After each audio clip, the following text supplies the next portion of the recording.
Let's get more on today's Senate inquiry into Optus's 000 troubles. Shadow Communications Minister Melissa McIntosh joins us now from Canberra. Good morning to you, Melissa McIntosh. This inquiry has quite a broad scope.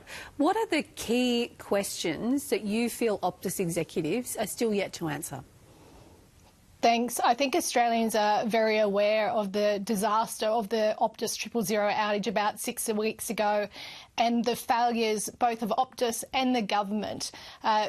The lines were down for hours and hours and hundreds of people couldn't make those desperate calls, and sadly 4 lives were lost. We've been pushing as a coalition really hard to have an independent, thorough investigation into the whole telecommunications ecosystem.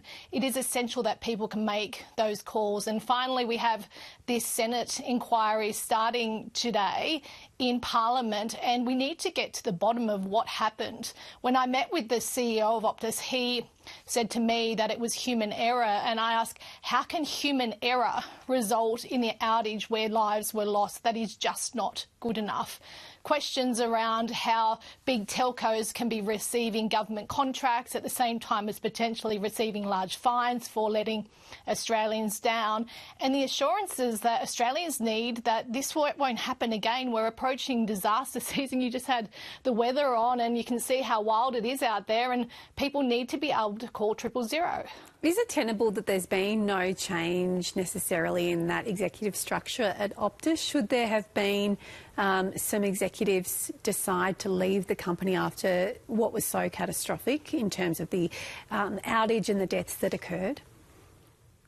Yeah, it was catastrophic, and I think there's been failures at the top of Optus, and I said at the time that people were losing confidence in the telco and also in the government. The Minister for Communications left the country during the crisis, and we had to drag the Labor government pretty much kicking and screaming into Parliament to have this Senate inquiry. They voted down amendments that I made to strengthen the system, amendments I made to increase fines on the telcos that do the wrong thing. And today the Optus CEO will be fronting the Senate inquiry, and let's see if he can give Australians answers, the answers that people desperately want, particularly the people who have been impacted by outages. The government says it wants more transparency in the system. It's got a consultation process to ensure that there's public 000 registers so people can actually see what's happening. I mean, that's a welcome move, isn't it? One you'd support?